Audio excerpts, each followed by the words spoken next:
Assalamu alaikum wa rahmatullahi wa barakatuh. Bienvenue sur Chemin de Sagesse.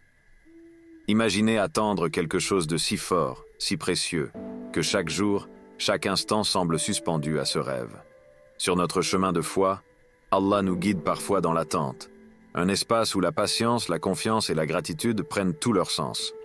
Mais pourquoi Allah nous demande-t-il de patienter? Quelles leçons spirituelles se cachent derrière ces périodes de silence? Aujourd'hui, explorons ensemble la beauté cachée de l'attente dans la foi islamique, pour découvrir comment transformer chaque moment de doute en une source de croissance et de connexion profonde avec le divin. Bienvenue sur Chemin de Sagesse. La patience, une force active. Dans la foi islamique, la patience, ou sabr, est bien plus qu'une simple résistance passive face aux épreuves. Ce n'est pas seulement accepter de souffrir en silence ou de tolérer les difficultés de la vie. La patience est une force active, un engagement conscient et un chemin de transformation spirituelle qui nous guide à travers les tempêtes de la vie. En réalité, elle incarne une invitation à grandir, à nous dépasser, à persévérer et à avancer avec dignité malgré les obstacles. Imaginez-vous comme un rocher, ferme et inébranlable, entouré par une mer déchaînée. Ce rocher ne faiblit pas devant les vagues et les vents violents, mais reste imperturbable, résistant aux éléments avec une conviction silencieuse. C'est cette force intérieure qui résume la nature de Sabr. Le Coran et la Sunna regorgent d'exemples d'hommes et de femmes qui ont pratiqué cette patience active, qui ont accepté des épreuves apparemment insurmontables sans jamais douter du plan d'Allah. Parmi eux, le prophète Ayoub, Job, est souvent cité comme l'incarnation même de la patience. Ayoub a vécu des pertes que beaucoup d'entre nous ne peuvent qu'imaginer. Il a vu sa santé se détériorer, ses biens disparaître et ses proches s'éloigner. Malgré ses privations, il n'a jamais demandé à Allah « Pourquoi moi ?» Il n'a pas cherché de réponse dans les moments de désespoir, mais a plutôt ancré sa foi encore plus profondément. Ce choix de maintenir une foi inébranlable au cœur de la souffrance est l'expression la plus pure de Sabr. Pour nous, cette patience n'est pas simplement une vertu morale, mais un chemin vers une foi plus profonde. Elle exige que nous abandonnions nos désirs de contrôle, que nous fassions confiance à une sagesse qui nous dépasse. C'est ici que réside la beauté de Sabr. Il ne s'agit pas d'endurer en attendant que l'orage passe, mais de vivre dans l'acceptation et la paix, même quand l'orage persiste. La patience islamique nous appelle à faire plus qu'attendre. Elle nous appelle à grandir. Alors que signifie vraiment vivre cette patience active dans notre quotidien? Cela signifie reconnaître que chaque épreuve est une occasion de se renforcer.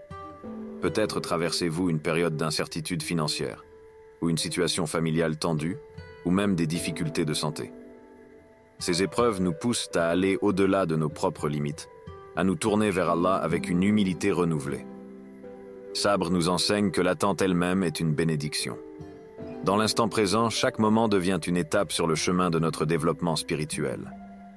Prenons un instant pour réfléchir sur ce que Sabr implique vraiment dans la pratique. Ce n'est pas uniquement rester calme en surface, mais travailler constamment sur notre perception intérieure.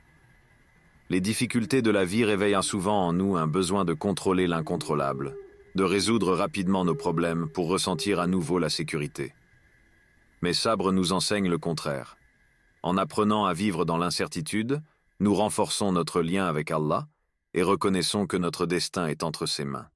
La patience, dans ce sens, nous pousse à renoncer à nos attentes immédiates pour nous ouvrir à une vision plus vaste du monde, à voir les épreuves non pas comme des punitions, mais comme des étapes de croissance. Au-delà de l'histoire d'Ayoub, d'autres prophètes illustrent également cette patience active.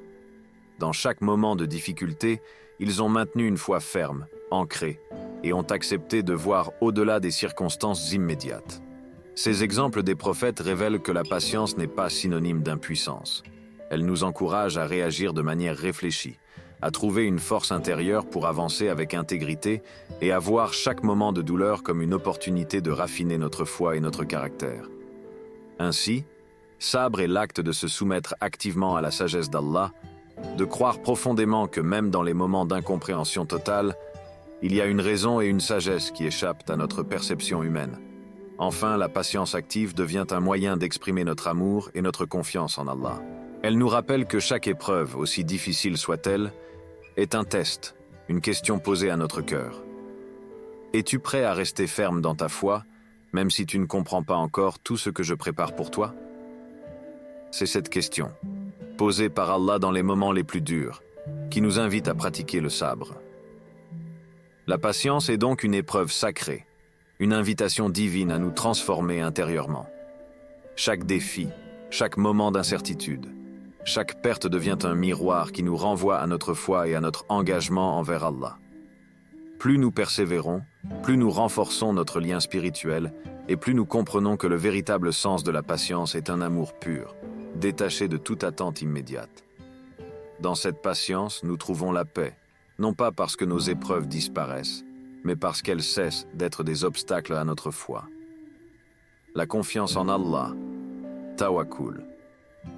La patience, lorsque vécue pleinement, nous mène naturellement vers un état de confiance et d'abandon spirituel appelé tawakkul. Ce concept fondamental de la foi islamique transcende la simple résignation face aux circonstances de la vie. Il s'agit d'une confiance active, d'un engagement à se remettre entre les mains d'Allah, avec sérénité et acceptation. Tawakkul nous invite à aller au-delà de nos doutes, à embrasser l'idée que tout ce qui se produit est enveloppé dans une sagesse divine, que nous soyons en mesure de la comprendre ou non. Un enseignement prophétique nous offre une magnifique illustration de tawakkul. Imaginez un oiseau, décrit par le prophète, que la paix soit sur lui, qui chaque matin quitte son nid sans réserve de nourriture, sans aucune certitude sur ce qu'il trouvera dans la journée. Il s'élance, porté par la conviction que son Créateur lui accordera tout ce dont il a besoin. Cet oiseau symbolise la pureté de la foi. Il ne doute ni ne s'inquiète, il n'anticipe pas. Il se laisse porter par une confiance absolue en Allah. Cet abandon à la volonté divine n'est pas une forme de passivité, mais bien une forme de libération, qui nous rappelle que la quête de contrôle total sur notre vie est une illusion. Dans notre quotidien, tawakkul nous enseigne à placer notre confiance en Allah, tout en faisant de notre mieux dans chaque situation. Le croyant est appelé à agir avec diligence, à faire des efforts sincères et honnêtes dans ses tâches, mais à abandonner le souci du résultat à Allah. Nous semons les graines, mais nous savons que leur croissance est entre les mains de celui qui les fait germer. Cette distinction est essentielle.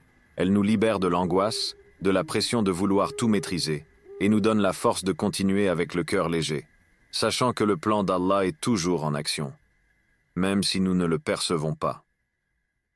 Quand nous pratiquons le tawakkul, nous atteignons un état de paix intérieure unique. C'est une sensation de tranquillité, de libération des inquiétudes incessantes qui souvent nous tourmentent. Cette sérénité nous rappelle qu'au-delà de notre compréhension humaine, il existe un savoir divin plus vaste. Ce que nous percevons parfois comme une épreuve ou un retard n'est peut-être qu'une étape vers un bien plus grand que seul Allah peut prévoir. Ainsi, chaque difficulté devient une opportunité pour renforcer notre foi, pour tester et développer notre capacité à nous abandonner à la sagesse divine. Dans les Écritures et les récits prophétiques, nombreux sont les exemples qui témoignent de cette confiance totale en Allah. Le prophète Abraham, par exemple, est un modèle exceptionnel de tawakkul.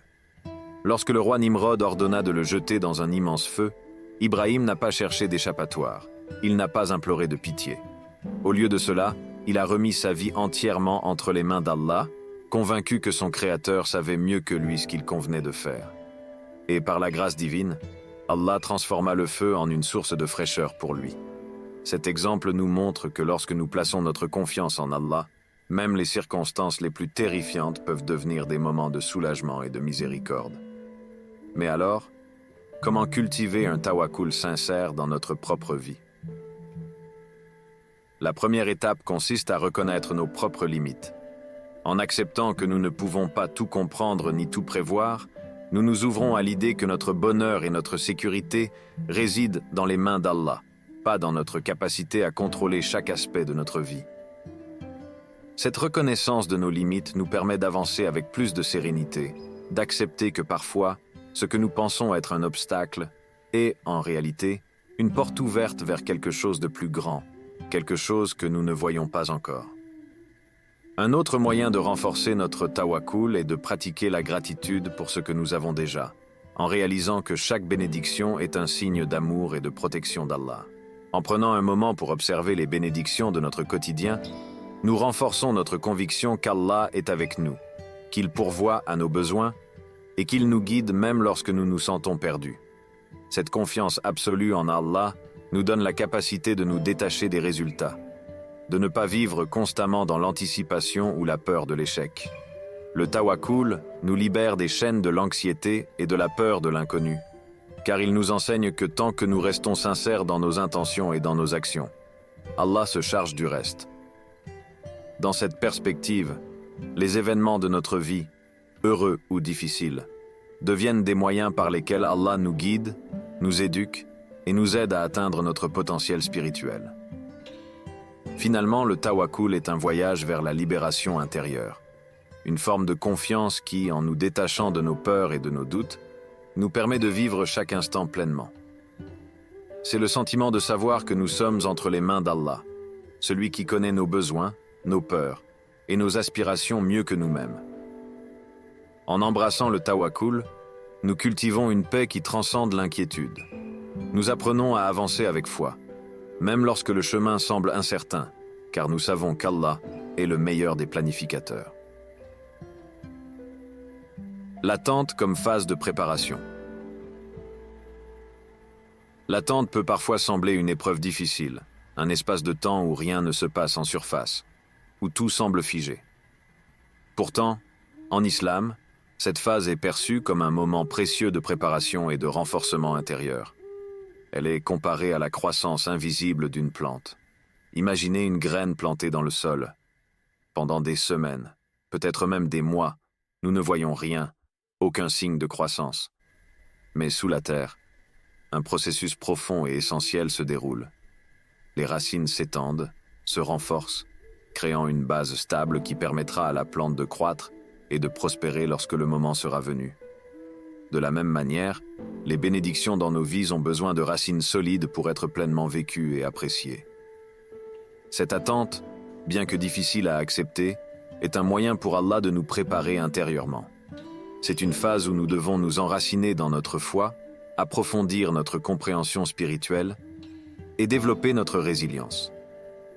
Cette attente est en fait un temps précieux où nous pouvons construire les fondations nécessaires pour accueillir les bénédictions futures sans en être ébranlés. L'image d'un jeune arbre qui pousse trop vite illustre bien cette idée. Si cet arbre s'élève rapidement sans que ses racines aient le temps de se renforcer, il ne pourra pas résister aux premières tempêtes. À la moindre difficulté, il risque de s'effondrer, faute d'une base suffisamment ancrée. Ainsi, Allah, dans sa sagesse, nous demande parfois de patienter, de nous laisser renforcer progressivement pour être prêts à affronter les épreuves et les responsabilités qui viendront avec ces bénédictions. Dans nos vies modernes, cette idée d'attente peut être difficile à accepter. Nous vivons dans un monde qui valorise l'immédiateté, où chaque désir, chaque besoin semble pouvoir être satisfait d'un simple clic. Mais cette rapidité est trompeuse. Elle nous éloigne du processus naturel de maturation et nous pousse à croire que tout est à notre portée instantanément. Or, en islam, l'attente n'est pas synonyme de stagnation ou de vide. C'est un temps d'épanouissement spirituel où chaque instant devient une occasion de croître, de se préparer pour ce que l'avenir réserve. L'attente nous pousse aussi à l'introspection. Lorsque nous sommes dans une période d'incertitude, il est naturel de nous interroger sur nos objectifs, sur nos valeurs et même sur notre foi. Ces moments de réflexion peuvent être puissants. Ils nous permettent de réévaluer ce qui compte vraiment. Peut-être aspirons-nous à une réussite ou à un bonheur immédiat, sans nous rendre compte que nous ne sommes pas encore prêts à assumer les responsabilités qu'ils impliquent. L'attente devient alors un miroir de notre maturité spirituelle. Allah nous demande de patienter, non pas pour nous frustrer, mais pour nous préparer intérieurement. Cette phase est également un temps d'apprentissage. Durant l'attente, nous avons la possibilité d'acquérir des compétences, de développer des qualités de patience, de persévérance et d'humilité. Ces compétences ne sont pas toujours visibles, mais elles agissent comme ces racines cachées de la plante, nous ancrant, nous fortifiant. Chaque épreuve que nous traversons pendant l'attente nous forge. Chaque difficulté que nous surmontons nous rend plus résilients. Et petit à petit, nous nous transformons en une version de nous-mêmes plus forte, plus apte à recevoir ce qu'Allah a prévu pour nous. L'attente est aussi un moment pour purifier nos intentions. Il est facile de vouloir des bénédictions pour de mauvaises raisons, d'être motivé par l'orgueil, l'envie ou des désirs superficiels. En acceptant cette période de préparation, nous sommes amenés à revoir nos véritables motivations. Nous apprenons à désirer les bénédictions pour ce qu'elles sont vraiment, des cadeaux d'Allah, des moyens de le servir et de contribuer au bien de notre communauté. En purifiant notre cœur, nous nous rapprochons de lui et nous nous assurons que, lorsque les bénédictions se manifesteront, nous les accueillerons avec gratitude et humilité. Cette période de préparation nous aide également à développer une capacité d'endurance spirituelle. Lorsque la bénédiction attendue arrive, elle ne vient pas sans responsabilité. Chaque don divin implique une forme de responsabilité, un engagement envers Allah et envers ceux qui nous entourent. Si nous recevons une bénédiction sans être prêts, nous risquons de mal la gérer, de ne pas en apprécier la valeur ou pire, de nous en détourner rapidement. L'attente est donc un moment où Allah nous prépare à devenir des gardiens consciencieux de ses dons. Lorsque nous cultivons cette patience active, nous en venons à apprécier l'attente elle-même comme une bénédiction. Nous réalisons que cette phase de préparation n'est pas un obstacle, mais un pont qui nous mène vers un épanouissement plus grand. Cette période d'attente est un acte de foi en soi, une démonstration de notre capacité à faire confiance au plan divin, même si nous ne voyons pas encore la finalité. En traversant cette phase, nous nous ancrons dans la certitude que le moment venu, les bénédictions d'Allah nous parviendront avec une profondeur et une valeur inestimables. Ainsi, l'attente devient une phase sacrée de transformation intérieure. Elle nous pousse à développer des racines profondes, à purifier notre cœur et à nous préparer à être les dépositaires des dons divins.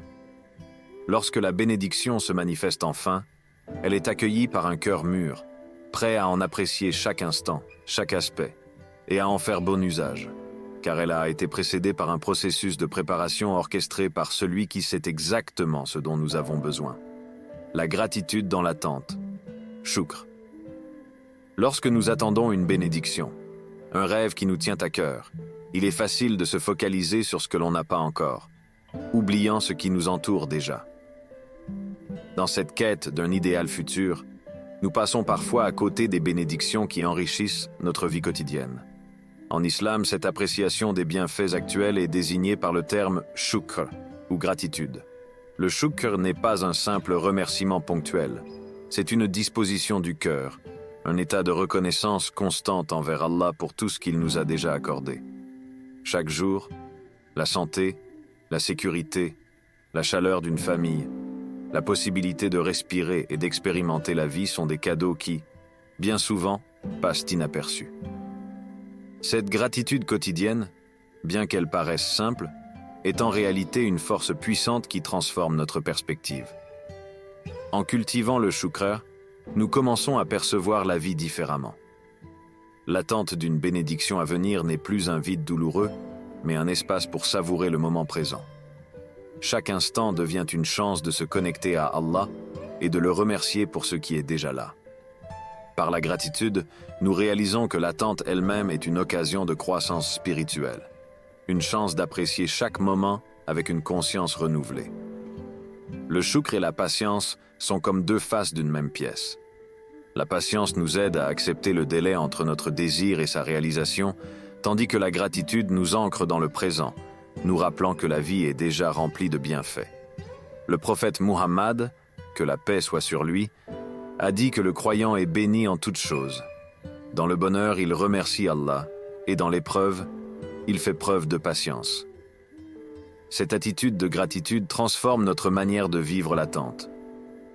Au lieu de percevoir le temps qui passe comme un obstacle, nous voyons chaque instant comme une opportunité d'être reconnaissants pour ce que nous avons. La gratitude dans l'attente nous aide également à reconnaître l'importance des petites bénédictions. Lorsque nous nous focalisons sur un objectif lointain, un grand rêve, il peut sembler que seul son accomplissement nous apportera la satisfaction. Pourtant, chaque jour recèle de petites grâces, de petites joies, que nous risquons d'ignorer en nous concentrant sur un idéal. Par exemple, le sourire d'un proche, un repas partagé, ou même une journée paisible, sont des signes de l'amour d'Allah. Ces bénédictions, bien que modestes, nous rappellent que le bonheur ne réside pas uniquement dans les grandes réalisations, mais aussi dans l'accumulation des petites faveurs divines. La pratique du choukr devient ainsi un acte de discipline spirituelle. Elle nous pousse à observer attentivement chaque aspect de notre vie et à reconnaître sa valeur. Il s'agit de cultiver un état d'esprit qui voit le bien dans chaque situation, qui reconnaît qu'Allah est présent dans les moindres détails de notre existence. Cette vision n'est pas toujours naturelle. Elle demande un effort conscient, une volonté de voir la beauté dans ce qui nous entoure, même lorsque les choses ne se déroulent pas comme nous l'avions prévu. Par cette discipline, le croyant apprend à trouver la paix dans l'acceptation et à vivre chaque instant avec un cœur reconnaissant. En intégrant la gratitude à notre quotidien, nous nous libérons de l'obsession du futur. L'attente cesse d'être un fardeau, car nous réalisons que notre bonheur n'est pas conditionné par l'atteinte d'un objectif futur, mais par notre capacité à apprécier le présent.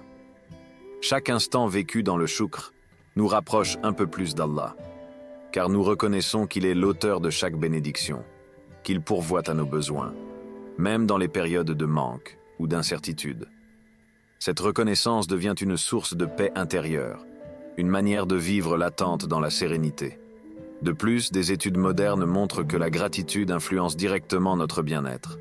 En cultivant un état de gratitude, les croyants ressentent souvent plus de bonheur et de satisfaction. Ce sentiment d'abondance découle de l'appréciation de ce que nous avons, plutôt que de la poursuite incessante de ce qui nous manque. En islam, ce sentiment est appelé qana'a, la satisfaction de ce qu'Allah a prescrit pour nous. Il nous aide à développer un contentement intérieur qui nous libère de l'anxiété, de l'envie et des désirs insatiables. Choukr nous permet de transformer l'attente elle-même en un moment d'accomplissement spirituel. En reconnaissant les bénédictions présentes, nous découvrons que chaque instant est une opportunité d'aimer Allah et de se rapprocher de lui. Il est dit dans le Coran, « Si vous êtes reconnaissant, je vous accorderai davantage. » Surat Ibrahim 14, 7. Cette promesse divine nous rappelle que le chemin de la gratitude est aussi celui de l'abondance spirituelle. En pratiquant le choukr, nous élargissons notre capacité à recevoir et à apprécier davantage les bienfaits d'Allah. Ainsi, la gratitude ne transforme pas seulement notre perception de l'attente, elle enrichit notre relation avec Allah. Au lieu de voir l'attente comme un vide à combler, nous découvrons une plénitude dans le moment présent. Nous apprenons à reconnaître chaque respiration, chaque sourire, chaque épreuve comme une opportunité de se rapprocher de lui. Et lorsque la bénédiction que nous attendions arrive enfin, elle est accueillie avec un cœur apaisé, déjà rempli de gratitude, et prête à recevoir le don d'Allah avec humilité et sagesse. Et si l'attente n'était finalement pas une absence, mais une préparation? En cultivant la patience, en renforçant notre confiance en Allah, et en pratiquant la gratitude pour ce que nous avons déjà, nous devenons prêts à recevoir des bénédictions que nous n'aurions peut-être jamais imaginées. Que chaque moment d'attente soit un pas de plus vers la paix intérieure et l'abandon total à sa sagesse. Si ce voyage vous a inspiré, n'oubliez pas de vous abonner pour continuer à explorer la foi et la sagesse islamique avec nous. Que la paix soit sur vous.